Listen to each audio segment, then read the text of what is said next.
Hello students, आज हम पढ़ेंगे ह्यूमन एक्सक्रीटरी सिस्टम। और इस टॉपिक को पढ़ने से पहले मैं दो क्वेश्चन पूछूंगा, जिसमें पहला क्वेश्चन का आंसर आप देंगे और सेकंड क्वेश्चन का आंसर मैं आपको दूंगा।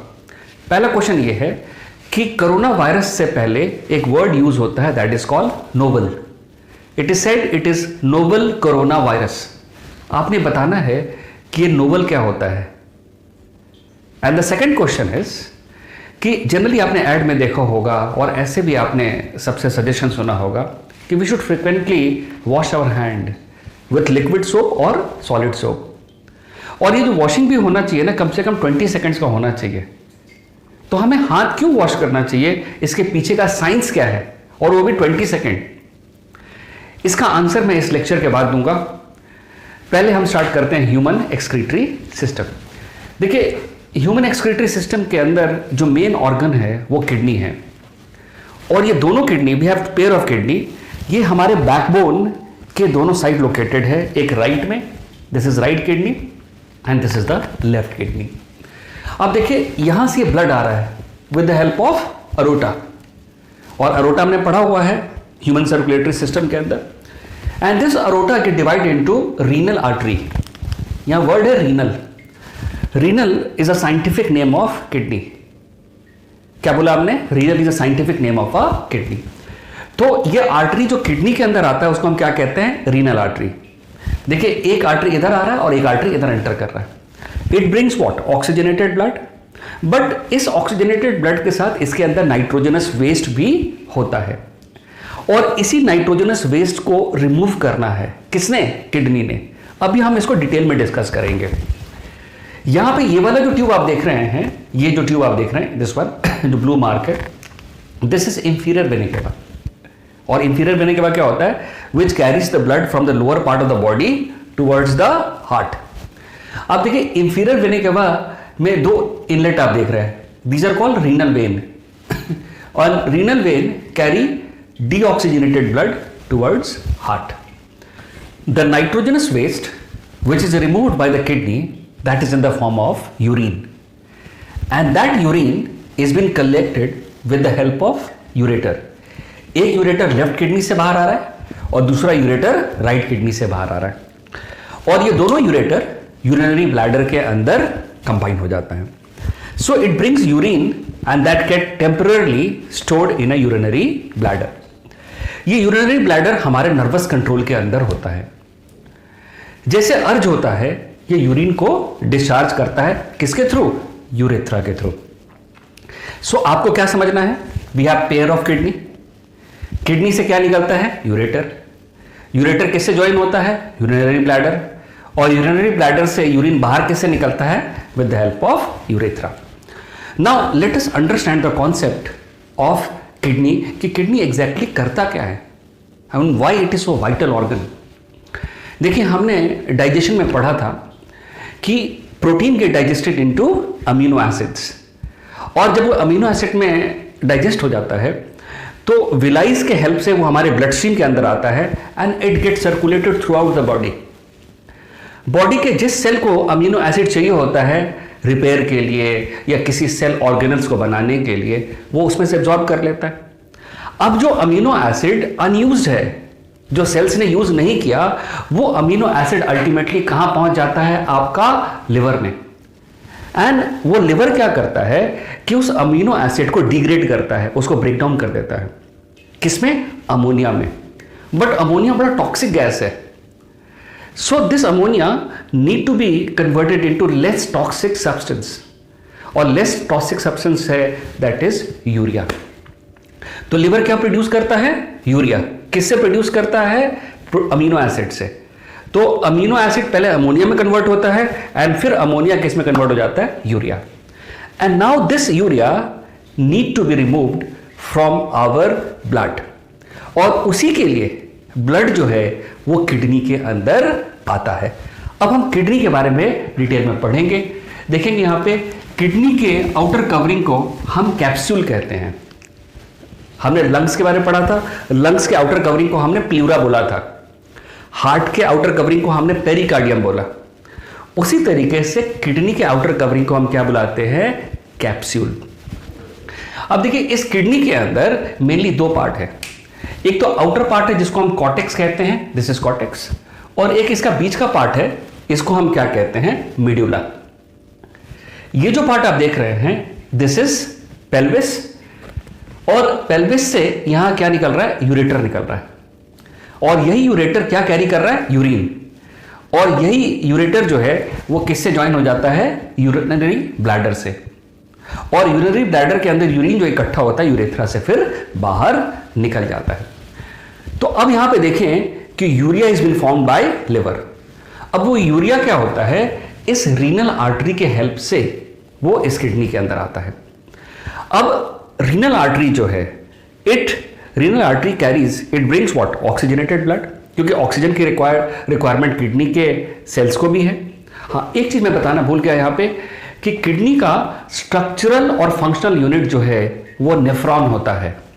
जैसे लंग्स का स्ट्रक्चरल और फंक्शनल यूनिट हम एल्वुलाई कहते थे ना, वैसे किडनी का जो स्ट्रक्चरल यूनिट है जो और जहां पे फंक्शन परफॉर्म होता है उसको हम क्या कहते हैं, नेफ्रॉन। हम नेफ्रॉन को भी डिटेल में डिस्कस करेंगे। तो सारा काम कौन करता है, नेफ्रॉन करता है, will be discussing in detail. सबसे पहले यहां देखें कि इस रीनल आर्टरी से oxygenated blood along with nitrogenous waste किसके अंदर आता है, इस किडनी के अंदर आता है।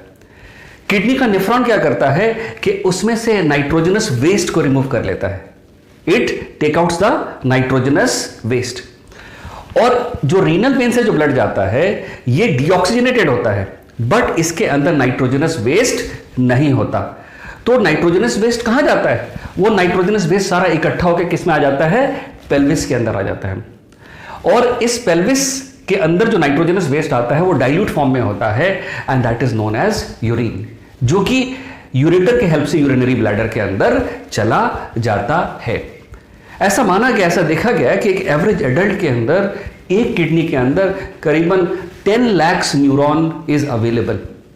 सो देखने में छोटा सा ऑर्गन है, but its efficiency is very very high. हम ऐसा मानते हैं कि एक किडनी पूरे दिन में 180 लीटर्स जो है वो ब्लड को फिल्टर करता है, and it is a huge amount. और यूरिन कितना प्रोड्यूस होता है, 1.5 से 2 litre. So it is a filtering organ.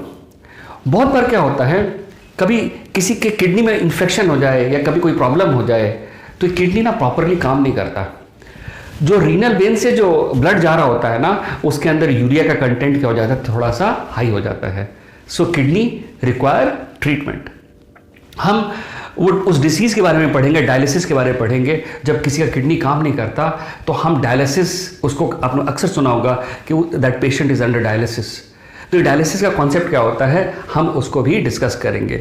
लेकिन now let us discuss about nephron, कि एक नेफ्रॉन किडनी के अंदर काम कैसे करता है। Now let us study about structure of kidney. Kidney का आउटर कवरिंग को कैप्सूल कहते हैं, और ये किडनी को प्रोटेक्ट करता है। किडनी में मेनली 3 पार्ट होता है। जो सबसे बाहर का पार्ट है उसको कॉर्टेक्स कहते हैं, जो सेंट्रल पार्ट है उसको मीड्यूला कहते हैं। This is cortex and this is medulla. Cortex और मीड्यूला में मेनली नेफ्रॉन प्रेजेंट होता है, और इस नेफ्रॉन को हम स्ट्रक्चरल एंड फंक्शनल यूनिट कहते हैं। यही नेफ्रॉन फिल्टरिंग ऑर्गन का काम करता है। जो ब्लड के साथ जो नाइट्रोजनस वेस्ट आता है, जो कि यूरिया होता है, वो ये नेफ्रॉन्स उन नाइट्रोजनस वेस्ट को, जिसको यूरिया कहते हैं, उसको रिमूव कर देता है in the form of urine. और सारा यूरिन जो है वो पेल्विस में इकट्ठा हो जाता है, और पेल्विस से ये यूरिन जो है यूरेटर के हेल्प से ultimately it get collected into urinary bladder. बहुत बार ऐसा होता है कि किसी कारण से अगर किडनी में इंफेक्शन हो जाए तो जो ब्लड वापस रीनल वेन से बाहर निकल रहा है उसके अंदर नाइट्रोजस कंटेंट, मतलब यूरिया, थोड़ा बहुत रह जाता है। तो किडनी की ट्रीटमेंट करवाई जाती है। लेकिन बहुत बार जनरली ऐसा देखा गया है कि अगर कोई पेशेंट डायबिटिक है या उनमें बीपी है और अगर वो कंट्रोल नहीं है तो किसी तरीके से क्या होता है, ये किडनी प्रॉपरली फंक्शन करता ही नहीं है या बिल्कुल ही नहीं करता। ऐसे केसेस में डायलिसिस करवाना पड़ता है। हम डायलिसिस को भी स्टडी करेंगे इस चैप्टर के अंदर। नेफ्रॉन्स को हम structural and functional unit of kidney कहते हैं। Now let us study about the structure of nephron. जब हम नेफ्रॉन को देखेंगे तो नेफ्रॉन मेनली 4 पार्ट्स में डिवाइडेड है। सबसे ऊपर वाला पार्ट इसको बाउमन कैप्सूल कहते हैं। दिस इज पीसीटी, याद रखेंगे, it is PCT, that is proximal convoluted tubule.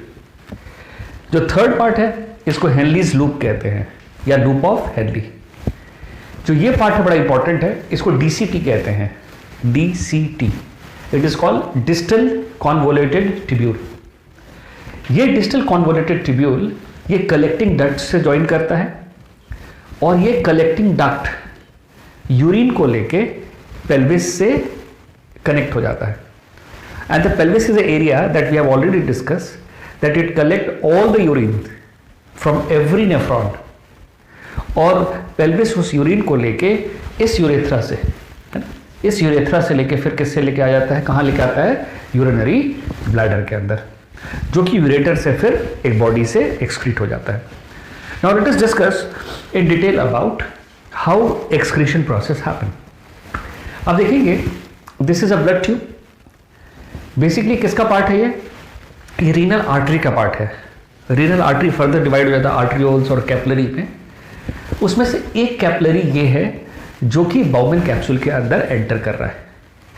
Now ये जो आर्टरी आ रहा है it contains oxygen and oxygen is obviously required by the nephron, but इसके साथ एक इंपॉर्टेंट कंपोनेंट आ रहा है जिसको हम यूरिया कहते हैं, जो कि नाइट्रोजनस वेस्ट है, जो कि इस नेफ्रॉन ने रिमूव करना है। तो जैसे ब्लड यहाँ ऐसे इस ट्यूब से आगे मूव करता है तो यहाँ क्लस्टर बन जाता है, कैपिलरीज का क्लस्टर बन जाता है, ग्रुप ऑफ कैपिलरीज बन जाता है, and this group of capillaries known as glomerulus. क्या कहते हैं इसको, ग्लोमेरुलस कहते हैं। तो इस पॉइंट पे आप देखेंगे कि ब्लड का urea, water, glucose, amino acid, कुछ सॉल्ट्स और थोड़ा बहुत विटामिन जो हैं वो ब्लड से निकल के किसके अंदर आ जाता है, बाउमन कैप्सूल के अंदर। इस प्रोसेस को हम कहते हैं अल्ट्रा फिल्ट्रेशन। अब देखिए निकलना क्या था, सिर्फ यूरिया, लेकिन उसके साथ में इतना कुछ बाहर निकल गया। और अगर एक्चुअली में इतना वाटर और अमीनो एसिड और जो इंपॉर्टेंट कंपोनेंट्स हैं ब्लड के, अगर वो बाहर निकल जाए तो बॉडी डिप्लीट कर जाएगा, there will be huge loss of the body. तो होता क्या है कि जैसे इस पाथ में बाउमन कैप्सूल से जैसे आगे ये फ्यूचर यूरिन है ये आगे मूव करता है और ब्लड साथ साथ ऐसे चलता रहता है इस कैपिलरी के अंदर। तो ये जगह बड़ा इंपॉर्टेंट है, पीसीटी। पीसीटी वो जगह है कि जहां पे जो इंपॉर्टेंट कंपोनेंट जो यूरिन में आ गया है, बाउमन कैप्सूल के अंदर एंटर कर गया, वो दोबारा किसके अंदर चला जाए, ब्लड के अंदर चला जाए। तो ब्लड के अंदर क्या चला जाता है, ग्लूकोज चला जाता है, अमीनो एसिड चला जाता है, मिनरल्स चला जाता है, विटामिन, जो भी यूरिन में आ गया था वो दोबारा ब्लड के अंदर इस जगह पे चला जाता है। लेकिन इसमें थोड़ी सी गलती होती है। गलती क्या होती है कि थोड़ा बहुत यूरिया भी ब्लड के अंदर चला जाता है, and that is not acceptable by the blood. कि वो यूरिया क्यों आ गया ब्लड के अंदर, तो अल्टीमेटली वो यूरिया भी ब्लड से बाहर दोबारा यूरिन में जाएगा। कहाँ जाएगा और कैसे जाएगा हम आगे स्टडी करेंगे। जैसे यूरिन आगे मूव कर रहा होता है इस ट्यूब्यूल के अंदर, तो जैसे वो हेनली लूप के आसपास पहुंचता है, तो हेनली लूप वो जगह है जहाँ पे मैक्सिमम वाटर, जो यूरिन का वाटर है, वो किसके अंदर चला जाता है, ब्लड के अंदर चला जाता है। अब देखिए इसमें आपका यूरिन ट्रैवल कर रहा है, ऑरेंज कलर में आप क्या देख रहे हैं, यूरिन ट्रैवल कर रहा है, और जो रेड कलर देख रहे हैं उसमें क्या हो रहा है, ब्लड ट्रैवल कर रहा है। जैसे ब्लड आपका डीसीटी पे पहुंचता है, that is distal convoluted tubule, ये वो जगह है कि जहां ब्लड में जो यूरिया आ गया था, कहां पे आया था, इस जगह पे आया था, पीसीटी पे आया था। वो यूरिया जो अभी ब्लड के अंदर है वो किसके अंदर चला जाता है, आपका DCT, that is distal convoluted tubule के अंदर। और फिर यहाँ से ब्लड जो है विदाउट यूरिया फिर यहाँ से निकल के फिर ये जाके आपका इंफीरियर वेना केवा से जाके जुड़ जाता है। अब यहाँ पे देखिए ये जो यूरिन है वो यूरिन किसके अंदर आ गया, कलेक्टिंग डक्ट, और ये यूरिन कलेक्टिंग डक्ट से कहाँ चला जाएगा, मैंने लिखा टुवर्ड्स पेल्विस, और पेल्विस से फिर कहाँ चला जाएगा? आपका यूरेटर की मदद से यूरिनरी ब्लैडर के अंदर। So this is how urine is been produced with the help of a nephron. अब देखिए इसमें एक छोटा सा टॉपिक और भी है कि जिसमें हम ये डिस्कस करते हैं कि मान लीजिए किसी का किडनी काम नहीं कर रहा, तो हम कहते हैं कि उसकी डायलिसिस करते हैं। आप थोड़ा सा डायलिसिस को समझें, डायलिसिस क्या होता है, और ऐसे भी सबको समझ आना चाहिए कि what exactly the dialysis means. तो डायलिसिस में ये होता है कि ब्लड के अंदर यूरिया का लेवल हाई हो जाता है, क्योंकि urea is not remove by the kidney. क्यों? क्योंकि किडनी खराब हो चुका है, और किडनी के खराब होने के बड़े सारे रीज़न हो सकते हैं।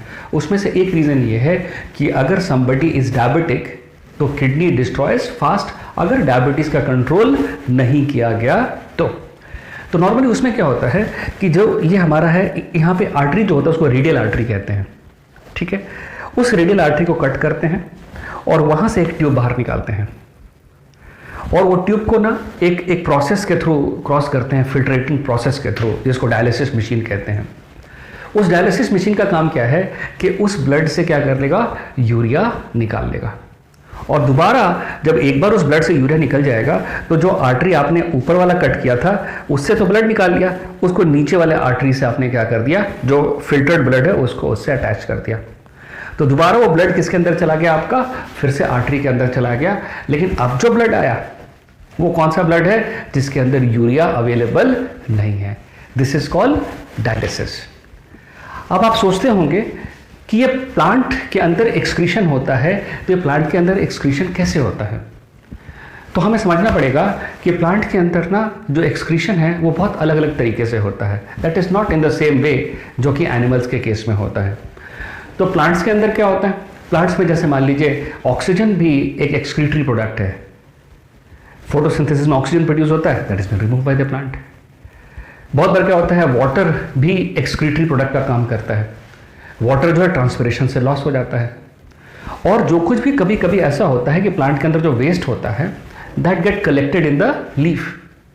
आपने बहुत बार देखा होगा कि पत्ते झड़ जाते हैं प्लांट के, there is fall of leaf. तो जो लीफ गिर रहा होता है ना, उसके अंदर बहुत सारे एक्सक्रीटरी प्रोडक्ट्स होते हैं जो प्लांट ने इकट्ठा किया होता है। उसी तरीके से प्लांट अपने और भी सारे वेस्ट को किसी बार्क में, सेल्यूलोज में स्टोर कर लेता है। प्लांट एक काम और भी करता है कि जैसे जैसे प्लांट के अंदर वेस्ट बढ़ता है और इन मैकेनिज्म से अगर वेस्ट बाहर नहीं हुआ तो धीरे धीरे प्लांट किसके थ्रू जाता है? रूट्स में चला जाता है। वो वेस्ट किसके अंदर जाता है? रूट्स में। और वो रूट से वो वेस्ट किसके अंदर डिस्चार्ज हो जाता है? सॉइल के अंदर डिस्चार्ज हो जाता है। And this is how plant get rid of their waste. हाँ, मुझे बिल्कुल याद है, मैंने आपसे क्वेश्चन पूछा था कि नॉर्मली आजकल ये सजेस्ट किया जाता है और ऐसे भी कि we should wash our hand with a liquid soap और a solid soap minimum for 20 seconds, and specially in this corona era. ऐसा क्यों होता है? उसका आंसर सुने। जब हम कोरोना वायरस को स्टडी करते हैं ना, तो ये देखा गया कि उसमें 2 लेयर्स होते हैं वायरस में।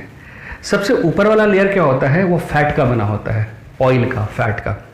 और अंदर वाला जो कंपोनेंट होता है वो प्रोटीन का बना होता है। तो नॉर्मली कभी आप ऑयली फूड खाते हैं तो अगर आप पानी से हाथ धोएंगे तो पानी से हाथ साफ नहीं होता, तो आप सोप का इस्तेमाल करते हैं। तो सोप क्या करता है कि उस ऑयल को ब्रेक डाउन कर देता है और फिर हाथ आपका साफ हो जाता है। तो मान लो आपका कोई कोरोना वायरस वगैरह आपके हाथ में आ गया, ऐसे नहीं भी आ सकता है, अगर आ गया मान लो, तो अगर आपने लिक्विड डिटर्जेंट लेके उसको हाथ को 20 सेकेंड से रब करेंगे ना, तो सोप मॉलिक्यूल जो है, जो उसका फैट कंपोनेंट है, जो एक्सटीरियर में जो फैट कंपोनेंट है, वो सोप मॉलिक्यूल उसके फैट कंपोनेंट को ब्रेक कर देता है, डिसॉल्व कर देता है। जैसे वो डिसॉल्व हो जाता है तो जो वायरस है कोरोना का वो पंचर हो जाता है, उसका प्रोटीन बाहर हो जाता है, and that virus become less effective. और वो लेस इफेक्टिव तो नहीं कहेंगे, it moreover we can say कि that is useless virus now. तो हमेशा ध्यान रखें कि जब भी आप हाथ धोते हैं तो जल्दी मत करें, there should not be any hurry, आराम से उसको वॉश करें। क्यों? क्योंकि आपको साइंस पता चल चुका है कि वॉशिंग के पीछे लॉजिक क्या है। वो सोप क्या करता है कि उस फैट जो कोरोना वायरस के ऊपर का फैट है उसको ब्रेक डाउन कर देता है और उससे वो वायरस इनइफेक्टिव हो जाता है। तो इसीलिए it is advisable that you should always wash your hand before eating, and you should not only eating, it should be a frequent habit of yours, and minimum washing should be more than 20 seconds. So thank you everybody.